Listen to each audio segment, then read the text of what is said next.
Chapter 13 Car Accident 1979 Capitalism is the most respected genocide in the world. Che Guevara. Elio, are you okay, man? My friend Manuel screamed, limping and dusting himself off. I guess I'm okay. I'm numb though, I slurred. Come out then, come out! The car can blow up or something. Manuel looked through the passenger window of the flipped-over truck. We just had gotten in a rollover car accident. My 14-year-old body was trapped inside, and Manuel was trying to get me out of the wreck. Manuel was a tree-hugging philosopher and conspiracy theory lover. He was an activist whose hobby and passion in life was politics. He was fascinated with world affairs, like overthrown governments. That morning, Manuel had read in El Tiempo, the local newspaper, that the Shah of Iran, like a chicken running away from a coyote, had run out of that country into exile, after almost 3 decades of being supported by the United States, the puppeteer master of the world. Finally, the people of that country had kicked out the powerful Shah of Iran. Manuel had said that Iranians had broken into the U.S. Embassy in Iran and had taken more than 60 American hostages. I could still hear Manuel talking about the world news when his screaming brought me back to reality. While driving, right before the accident, the last thing I heard was, "Oh my God, hang on, Elio, hang on!" Manuel yelled when he saw a stray dog crossing the street. Manuel turned the steering wheel violently, trying to avoid running over the dog.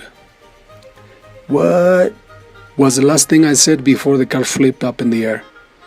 Wham! Clank! Thump! The truck finally came to a stop after rolling over 1.5 times. It teeter-tottered on the side, ending up sideways, on the passenger side, where I was. "Come out already, Elio, come out, man!" Manuel kept on screaming. I can't move my hands," I mumbled. I felt numbed and drunk. "Hang on, let me get you out." Oh shit, you got blood all over. Your mom is going to kill me," Manuel said frantically. "I'm more worried about your dad. He's struck, Manuel. He's struck. Looks like the truck is all messed up," I stammered. Early that afternoon, the two of us had been making plans to go to a school party. While waiting at Manuel's house, we had found his dad's liquor stash. 3 tempting and alluring bottles. 1 bottle of mezcal, 1 bottle of cheap tequila, and 1 bottle of pulque, which, if combined, the hangover would be worse than drinking rat poison. Drinking tequila alone had a weird effect on me. My personality changed. Tequila made me more daring than usual. But that was not the problem. The problem was that the hangover, tequila hangovers, made its victims vomit so violently it felt as if the intestines would come out along with undigested contents.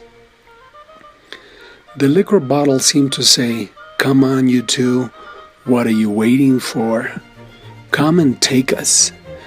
Both of us looked at each other after this incredible finding and started our wine tasting. Adding lime and salt to any alcoholic beverage made it taste great. 2 hours later, we had a buzz bigger than the state of Michoacán. It was time to go to the party. Problem was, we could barely walk. It was time to go to the party. I wanted to see red lips, or, if nothing else, get in a fight. We had originally planned to walk to the party. But wait, Manuel said. "We'll take my dad's truck. We'll be back early enough and he won't even know we took it." However, here we were. Bam! "This is heavy." Manuel huffed and puffed, trying to turn the truck over. "Hang on, Elio, hang on! Shit!" Clunk! That did it. The truck was back on its 4 tires. I can't move my hands, Manuel, I can't, I slobbered. Oh my God, Manuel kept on saying, pacing back and forth. There's blood everywhere. I was covered in blood, and I had 2 visible injuries. My left clavicle was broken and sticking out of my skinny neck like a chicken bone out of place, and my right arm was, well, it was hanging. The cut was so deep in my right bicep that you could see bone, tore up ligament, and muscle right through the middle of my bicep. It looked like one of those big pieces of meat you see at the butcher shop. You could see blood, vessels, nerve, fat, tendons. Screech! A car stopped so violently that both of us jumped. What happened? The men yelled from inside the car. What the hell happened? Oh, nothing. We're walking home, Mr. Cadena, said Manuel to the familiar face with quick double take. Mr. Cadena? Oh my God, is that Elio? What the hell? You're going to bleed to death, boy. Get in the car. I'm taking you to the hospital, Mr. Cadena yelled. Mr. Cadena, my middle school history teacher, was a passionate and caring person. When he spoke, he held audience's attention like one of those Greek orators he used to talk about in his history class. He was the one that had introduced my friends and me to revolutionary thinking. This teacher was the one who had told us that the United States had plans to be an empire bigger than the Spanish, greater than that of Rome, greater than that of England. The Americans, however, he used to say, the Americans are not only powerful, but they are devilishly smart. They orchestrate coup d'etats in countries, poor countries mostly. The US wins countries over just like a master chess player delivers checkmates. Countries never saw it coming. The US always comes as a friend and as an ally. But don't believe it for a minute. There's always an agenda. An agenda focused on money, power, control, and always revolving around capitalism. Were you guys drinking? Asked the doctor, while an army of nurses got me on a gurney. I was being pushed on it through the hospital hallways. No, we weren't. Right, Manuel? I said in a sleepy tone. Right, smiled the emergency room doctor. You two probably drank the entire bar, or whatever it is that you guys drank. How come my nephew is all effed up and you don't even have a scratch? Uncle Isidro asked Manuel in an accusatory tone. Sir, Elio wouldn't listen. He wouldn't put on his seatbelt, said Manuel shyly. The car had flipped up in the air and neither of us was wearing seatbelts. But strangely enough, Manuel had only a busted lip. My God, mijo, cried Soko, my mom. Will he be okay, doctor? Will he be okay? He's bleeding all over. Nurse, take this lady out of the operating room. We'll get back to her once we're done with this, screamed the doctor. Oh, Mom, please. I don't know what the big deal is, I thought. I remember not too long ago when my mom and Polo, my stepdad, were drinking at the dinner table. They started arguing about God knows what. Something about when they first got married. Something about Polo beating up my mom because she talked about my dad. She used to say that I looked a lot like my dad. This made Polo angry. The thought of my mom being with another man made Polo a violent man. Even though that was her ex-husband and he was already dead. Anyway, I thought, yeah, I don't know what the problem is. What about that 9, Mom? In the middle of that argument, when Polo looked away, my mom grabbed a beer bottle and broke it smack in the middle of Polo's balding forehead. There was blood. There was a lot of blood. It was coming out faster than a hose on a New York hot summer day. Mom didn't get all alarmed about that. What is she freaking about right now? I would give you anesthesia, but I don't think that would be a good combo with whatever it is you've been drinking, said the doctor sarcastically. His arm is almost severed, doctor. Should an amputation be an option? Asked an intern. Is that an option, doctor? I've got experience in amputation limbs. Back in med school, We amputated limbs on cows, pigs, dogs, and dead corpses. Shh! Shut up! Just shut up! Wailed the doctor at the intern. If you're going to talk, say something positive. The kid may be drunk, but he can still hear you. What? I asked slowly. Oh, wow. You're stitching my bicep. That's cool. I've had stitches before. Don't move, kid, said the nurse. Don't move. This is a very delicate operation. We need you to cooperate. All you have to do is just lay there. Don't move, okay? Sure, I said, looking at the nurse's cleavage. It was so close. I could almost touch it. Will I get to keep my arm, Mommy? I'm on the basketball team and I have a game this weekend. Do you want to come and see me play? I asked her. I don't know, kid. I don't know, said the nurse. But if you stay still, we'll have a better chance of helping you out. I just nodded, my eyes fixated on every curve showing on the nurse's tight white dress. Sure, Mommy. What's your name anyway? I said. After the operation, the doctor had told my mom that I was going to keep my arm, but that I'd never be able to use it again. Fully, anyway. The damage to the proximal biceps tendon and muscles is too much. He might be able to grab things, but it will not look normal again. What is that? Asked Mom. What is the proximal tendon? Will he be able to use his arm? In layman's terms, Ma'am, the proximal tendons are the tendons that hold the ulna and the radius bones, said the doctor, trying to explain it as simple as he could. Those tendons are like the glue that holds the arm together. The doctor had said that I could never fully extend my right arm ever again, not to mention the left arm. The way that the clavicle was broken, I'm not sure how much of normal movement he'll have on his left arm. The only sports that Elio should consider playing, concluded the doctor, should be sports that didn't involve the use of the arms. 5 months later, I begged the basketball coach to allow me to play. Let me play, coach. Let me play, please. I can't, Elio. You know that. I truly can't. I tell you what. How about you come and train, but not play? You can sit on the bench. That'd be great moral support for your team, the coach said kindly. Freeze the story. Almost a year after the car accident, I kept on working out, doing half push-ups, bouncing the ball, running, doing anything and everything to prove to my coach and my teammates that I could still play. In my downtime, I spent hours talking with Manuel about international affairs.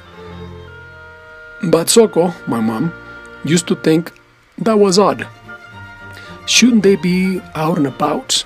Well, maybe not. I don't want Elio getting into another car accident. I guess talking about politics and saving the world is much safer. When will this stop? When will the imperialist capitalist machine stop? Manuel echoed the teachings of Mr. Cadena. Do you think Mexico is ready for a revolution, Manuel? I asked, spellbound by the possibility of another Mexican war. A week before, my mom had heard Manuel and me talking about worldwide revolutionary changes. The Shah of Iran and its American pimp, the CIA, had been kicked out of Iran by revolutionaries of that country. And also, on the other side of the Atlantic, in Nicaragua, the Somozas dynasty had just been overthrown by revolutionaries of the Central American country. Open your eyes and pay attention, class, Mr. Cadena commanded the students' attention with the power and booming of an experienced speaker. Open your eyes and see the dichotomy in these two countries, Nicaragua and Iran. Nicaragua, Spanish-speaking. Iran, Persian-speaking. Nicaragua, Catholic. Iran, Muslim. Two different countries, two different languages, two different religions. But I ask myself, why are their governments being overthrown? Posed Cadena rhetorically. "'Cause the people want revolution?" I said shyly. "No, dumbass, the leaders are bad, and the people are tired. Right, teacher?" said Alex, sure of himself. "That's a great observation, Elio," nodded Mr. Cadena. They're overthrown because their leaders are not kind. The teacher emphasized, frowning at Alex. When people, leaders or peers, Karina kept on looking at Alex. Whatever, when they are not kind, they get kicked out. Whether out of power, or in this case, out of my class. Get my meaning, Alex? Mr. Cadena looked at the class, then his eyes pierced back at Alex. You guys are leaders, powerful leaders, and as such, before we continue with class, I expect you to be kind to each other. Is that clear? Yeah, but why are those countries in trouble? Asked somebody in the back. What's the common denominator? Mr. Cadenas paused again, purposely. The CIA, class, the CIA. The United States of America's Central Intelligence Agency has a mission to globalize, to imperialize, to control, and to occupy. Not physically this time, like they did to the Native Americans or to the Mexicans in the Southwest. They will do it differently this time. They will expand capitalism to every corner of the world. They will occupy with their new system of legalized slavery, capitalism. In a capitalism system, the winner takes it all, and the majority keeps the crumbs. Capitalism is no different than monarchies, tyrant governments, and oligarchies, making rules and laws that protect their interests, making laws that keep the masses oppressed. What's oligarchy, teacher? Asked another student. It's similar to a monopoly, said Karina. Oligarchy, however, is made of a few powerful individuals or families. I could mention a few here in Apatzingan, but I won't.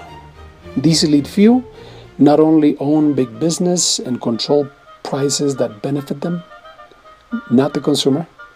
Oligarchs get in the pockets of state and even federal politicians, who in turn give these oligarchs a say on what laws to pass or what candidates to elect.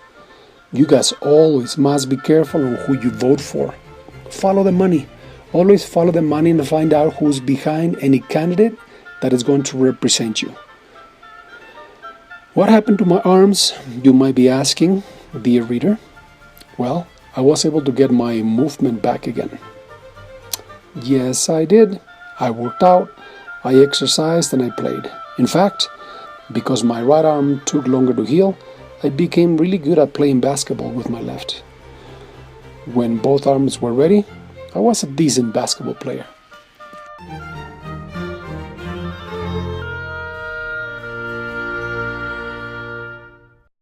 Juan, Colorado me llaman, soy señores de Michoacán. Ya hasta los más salidones al mirarme muchos se van.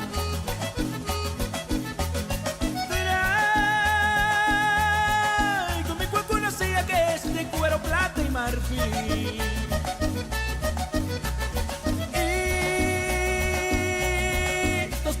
Siento para que entre rendir, que viva mi tierra Michoacán y déme charanda para brindar, que Juan Colorado ya está aquí, montado en su cuaco en huracán. Cuando me encuentro resuelto que de frente quiera pelear, con mi pistola y machete por mi suerte yo he de ganar. Que viva mi tierra Michoacán y déme charanda para brindar, que Juan Colorado ya se va, montado en su cuenco en huracán.